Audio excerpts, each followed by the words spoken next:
Hi! ఈరోజు మనం వచ్చిందనేసి retrieval augmented generation అంటే ర్యాగ్ అనేది తెలుసుకుందాము. ఈ ఏఐ ఏజెంట్‌లో మనం ర్యాగ్‌ని యూజ్ చేసిందనేసి కూడా మల్టిపుల్ డేటాని యూజ్ చేసిందనేసి మనము దాన్ని ఇంకా ఏఐ ఏజెంట్‌ని ఇంకా మనం ఏం చేస్తాము డేటాననేది తీసుకుంటాం అనమాట. అంటే రిట్రీవల్ ఆగ్మెంటెడ్ జనరేషన్ అంటే ఏమి అనేసి దాని గురించి తెలుసుకుందాము. ఇదేమి ఒక టెక్నిక్.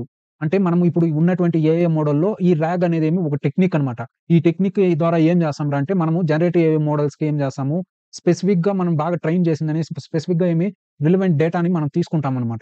ఈ ర్యాగ్ ద్వారా మనం ఏం చేస్తామంటే, ర్యాగ్ ద్వారా ఏమవుతుందంటే అక్యురసీ అనేది పెంచుకుంటాము. రిలయబిలిటీ అనేది జనరేటివ్ ఏఐ మోడల్స్ అక్యురసీ, రిలయబిలిటీని ఇంక్రీజ్ చేసిందని దాని దగ్గర ఇంకా రిలవెంట్ డేటాని మనం తీసుకుంటామనమాట. అది ఎలా ఇక్కడ చూడండి రిట్రీవ్ అంటే ఫైండ్ యూజువల్ ఇన్ఫర్మేషన్. అంటే ఈ మెథడ్‌లో మనకు ఏ ఆన్సర్ అయితే కావాలనో దాన్ని ఫైండ్ చేయడము. నెక్స్ట్ ఏఐకిస్తాము. దాన్ని మనం ఏం చేస్తుంది, అది ఏం చేస్తుందిరా అంటే ఆ మోడల్ ఏం చేస్తుంది జనరేట్ చేసేస్తుంది. ఇప్పుడు ఇక్కడ చూడండి. ఇప్పుడు ఇది మీకు అర్థమైందా? Retrieve, augment or generate. Retrieval, augment, generation RAG అంటే. ఇక్కడ ఫైండ్ యూజ్‌ఫుల్ ఇన్ఫర్మేషన్ మన డాక్యుమెంట్‌లో ఉన్నటువంటి యూజ్‌ఫుల్ ఇన్ఫర్మేషన్‌ని తీసుకుంటుంది. అదేం చేస్తుంది మళ్ళీ ఆగ్మెంట్ అంటే ఏఐ మోడల్‌కి ఇస్తుంది. బెటర్‌గా అన్నమాట. అంటే మనకి ఏ విధంగా ఈజీగా అండర్‌స్టాండ్ అవుతుందో ఆ విధంగా దాన్ని సెంటెన్స్ పరంగా, టేబుల్ పరంగా, విజువలైజ్ పరంగా దాన్ని క్రియేట్ చేసిందని మనకి ఇస్తుందన్నమాట. అర్థమైందా? అది ఎలా పనిచేస్తుంది ఏమనేది ఒకసారి సింపుల్‌గా చెప్తాను చూడండి. ఇప్పుడు ఇది డేటా అనుకోండి. ఈ డేటా ప్రిపరేషన్‌లో మనకేమి ఈ డేటా ఏదైనా ఉండొచ్చు.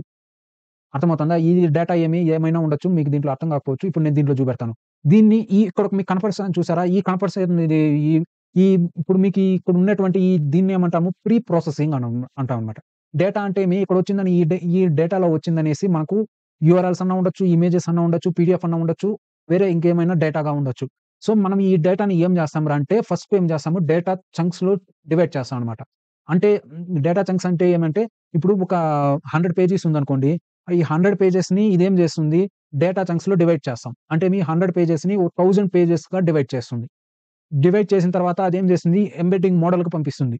ఎంబెడ్డింగ్ మోడల్ ఏం చేస్తుంది ఈ 1000 పేజెస్ ఇప్పుడు నీకు అంటే యాస్ ఎ యూజర్‌గా నీకేమి ఇది 100 పేజెస్. కానీ అది నీకు మోడల్‌కి అంటే ఆ ఎంబెడ్డింగ్ మోడల్‌కి దాన్నేం చేస్తున్నాము చంక్స్‌లో డివైడ్ చేస్తున్నాం. అంటే దాంట్లో ఇంకా సబ్ పార్ట్స్ చేస్తున్నామనమాట. అంటే 1000 పేజెస్‌గా మనం ఏం చేసినాము క్రియేట్ చేసినాం.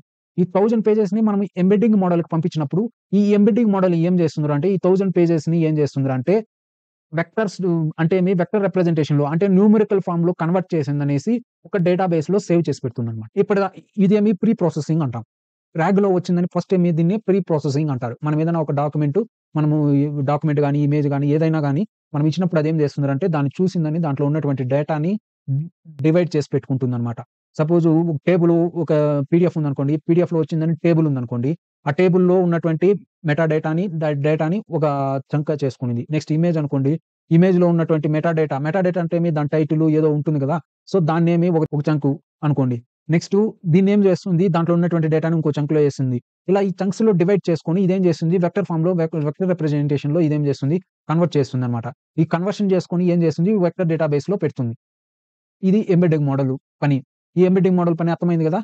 ఈ ఎంబెడ్డింగ్ మోడల్ మనము యూజ్ చేస్తాం. ఖచ్చితంగా మనం ఏం చేస్తాము ఎంబెడ్డింగ్ మోడల్ అనేది యూజ్ చేస్తామనమాట.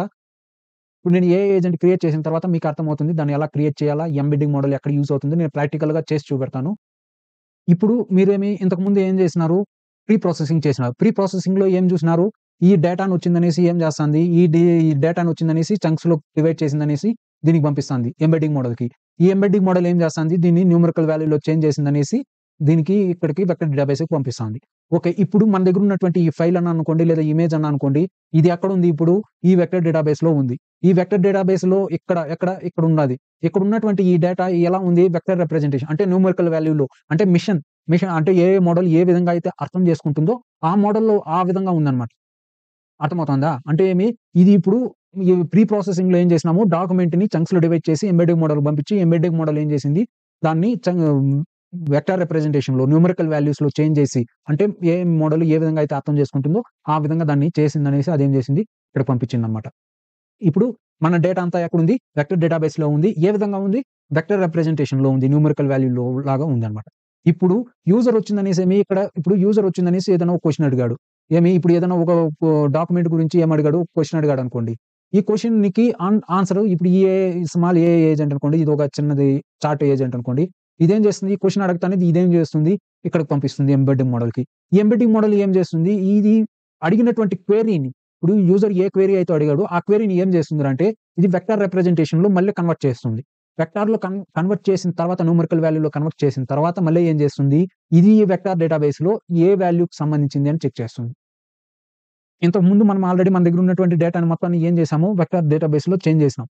ఇప్పుడు దాన్ని ఆ డేటాని మళ్ళీ ఏం చేస్తానంటే, మనం అడిగినటువంటి క్వెరీని ప్లస్ మన దగ్గర ఉన్నటువంటి డేటాని ఇవి 2 తీసుకొని ఇదేం చేస్తుంది, ఎంబెడ్డింగ్ మోడల్ ఏం చేస్తుందంటే రెండిటిని చెక్ చేస్తుంది. చెక్ చేసిన తర్వాత మళ్ళీ ఏం చేస్తుంది, ఇది మనకి ఎక్కడికి పంపిస్తుంది, ఎల్ఎల్ఎం మోడల్‌కి పంపిస్తుంది. ఈ ఏఐ మోడల్ అనుకోండి, దీన్నే మనం ఏమంటాము, ఎల్ఎల్ఎం అనుకోండి లేదా ఏఐ మోడల్ అనుకోండి.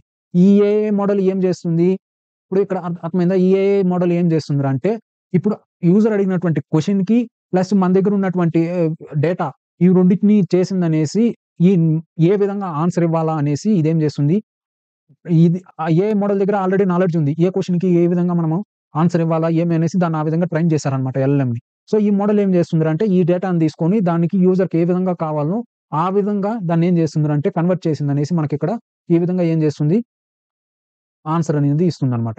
ఈ ఆన్సర్ ఇక్కడికి పోయి ఇక్కడ ఇంకా ఇక్కడికొస్తుంది యూజర్ దాకా. అర్థమైందా? అంటే ఇప్పుడు అర్థమైందనుకుంటా రాగ్ ఏ విధంగా పనిచేస్తుంది అనేసి. ఇప్పుడు రాగ్ మీకు ఈజీగా అర్థమైందనుకుంటున్నాను. ఈ రాగ్ గాని మీకు అర్థమైందిరా అంటే ఏఐ ఏజెంట్ అనేది ఎలా పనిచేస్తుందనేది ఇప్పుడు మీకు ఈజీగా అర్థమైపోయింది. ఇప్పుడు నేనేం చేస్తాను, ఒక ఏఐ ఏజెంట్‌ని మీకు క్రియేట్ చేసి చూపెడతాను. ఈ రాగ్ అనేది మీరు కంపల్సరీ చూడాలా. ఈ రాగ్ అనేది మీకు అర్థమైతేనే మీకు ఇప్పుడు ఏఐ ఏజెంట్ క్రియేట్ చేసేటప్పుడు మీకు ఈజీగా బాగా అర్థమవుతుందన్నమాట. అర్థమైందా? ఇప్పుడు నేనేం చేస్తాను, ఒక ఏఐ ఏజెంట్‌ని మీకు క్రియేట్ చేసి చూపెడతాను. ఇప్పుడు రాగ్ ఎలా పనిచేస్తుంది, ఏమనేది మీకు అర్థమైందనుకుంటున్నాను. ఏమి? ఇది అర్థమైందా అంటే మీరిప్పుడు రాగ్ చేయడంలో చాలా ఈజీగా ఉంటుందన్నమాట.